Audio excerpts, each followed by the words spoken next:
کی تلاوت کی۔ لقد کان لکم فی رسول اللہ اسوۃ حسنہ عالمین، کہ رسول کی سیرت پورے انسانوں کے لیے، پوری کائنات کے لیے اسوہ حسنہ ہے۔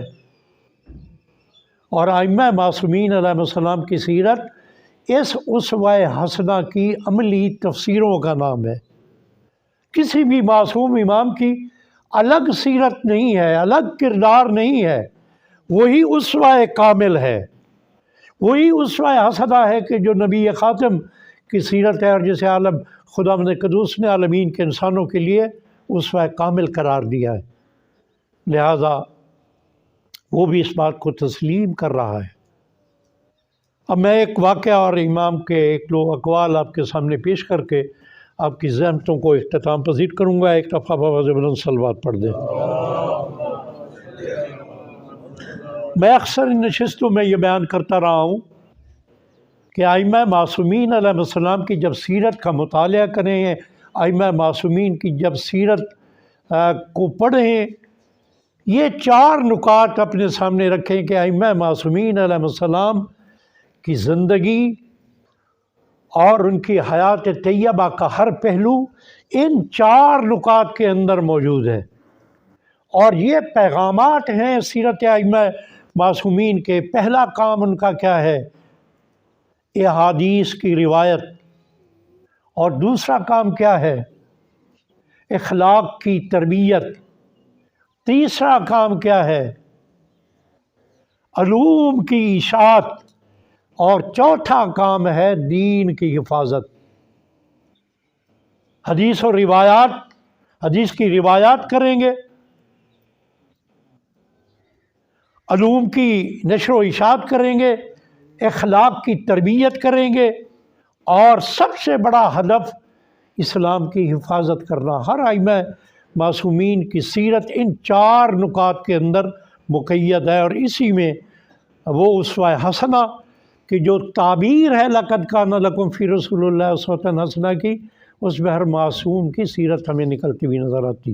اور دوسری بات یہ طے ہے کہ ائمہ معصومین کا جو علم ہے وہ اسی زبان رسالت سے جو مولا کائنات کو علم منتقل ہوا، اور وہ سینہ بسینہ منتقل ہوتا رہا۔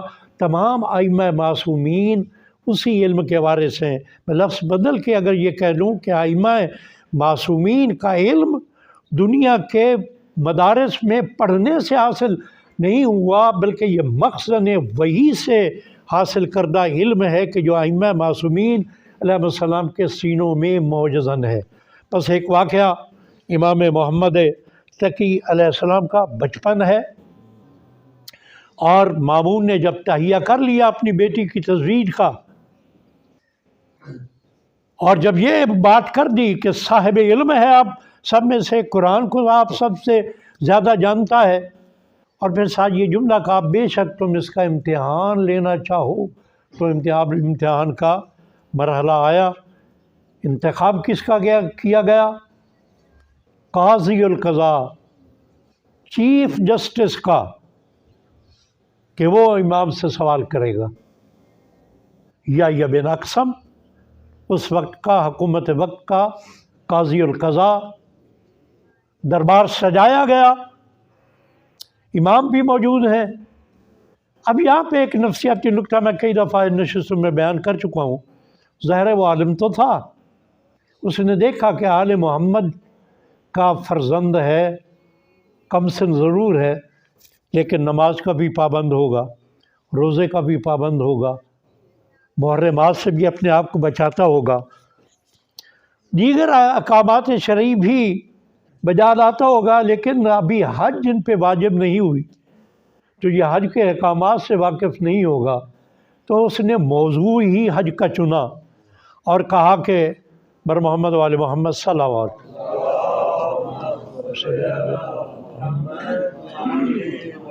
اس نے موضوع حج کا چنا اور کہا کہ اے فرزند رسول، میرا سوال یہ ہے کہ ایک شخص نے احرام کی حالت میں شکار کیا تو اس کے بارے میں کیا حکم ہے؟ اب اس نے ایک سوال کیا تھا، امام نے اس کے 12 نکات، تفصیلی نکات امام نے بیان کیے اسے۔ امام نے اسے کہا کہ یہ بتاؤ، پہلی یہ بات بتاؤ کہ جو شکار اس نے کیا وہ حدود حرم میں تھا یا حدود حرم سے باہر تھا؟ شکار کرنے والا مسئلے کا علم رکھتا تھا یا مسئلے سے ناواقف تھا؟ اس نے یہ عمل عمدن کیا یا سہون اسے یہ عمل ہوا؟ عمل کرنے والا یعنی شکار کرنے والا آزاد تھا یا غلام تھا؟ شکار کرنے والا کم عمر تھا یا بڑی عمر کا تھا؟ اس نے یہ شکار پہلی بار کیا یا عادی شکاری تھا؟ پھر امام نے فرمایا کہ وہ شکار پرندے کا تھا یا کسی اور چیز کا تھا؟ پھر امام نے فرمایا کہ وہ شکار بڑا تھا یا چھوٹا تھا؟ امام نے فرمایا شکار کرنے والا اپنے عمل پہ نادم ہوا یا اس میں اڑا رہا؟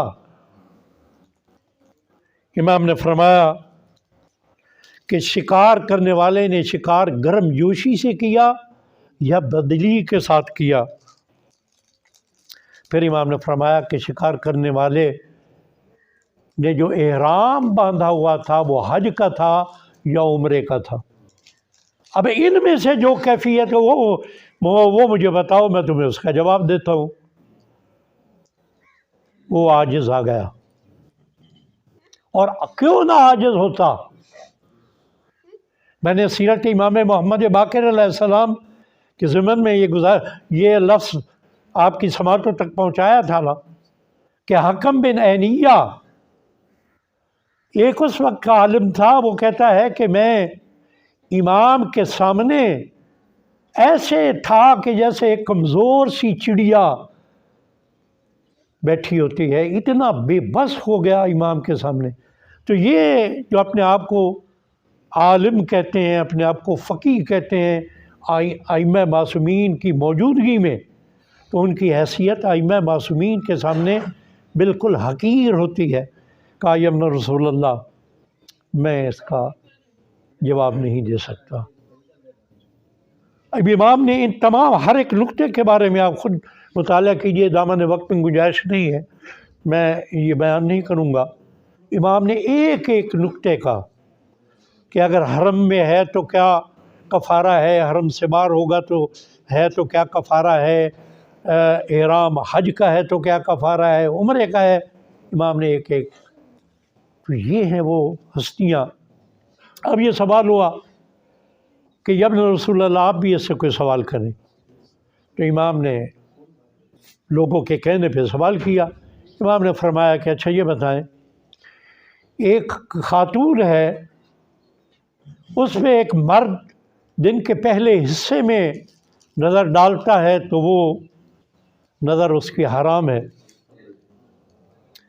جب دن چڑھتا ہے اس میں نظر ڈالتا ہے تو وہ اس پہ حلال ہے، پھر دن ڈھلتا ہے اس پہ نظر ڈالتا ہے تو اس پہ حرام ہو جاتی ہے،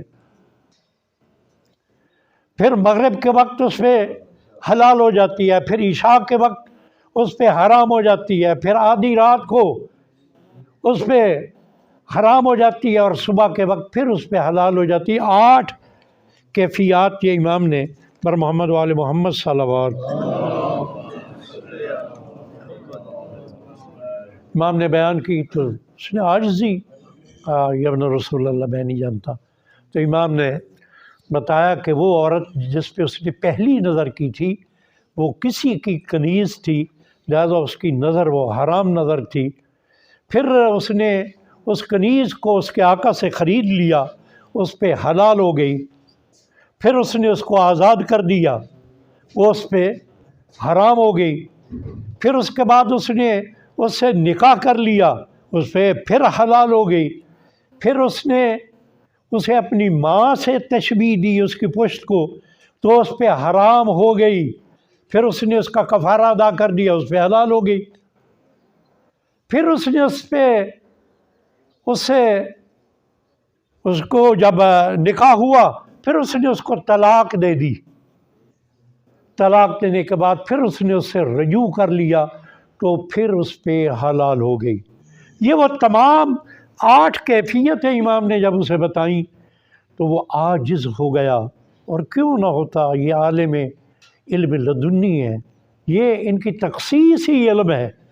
ائمہ معصومین علیہ السلام کی عظمت اگر کسی چیز پہ سٹینڈ کرتی ہے، پوری دنیا سے ائمہ معصومین کو مشخص کرتی ہے، تو ان ہستیوں کا علم ہے۔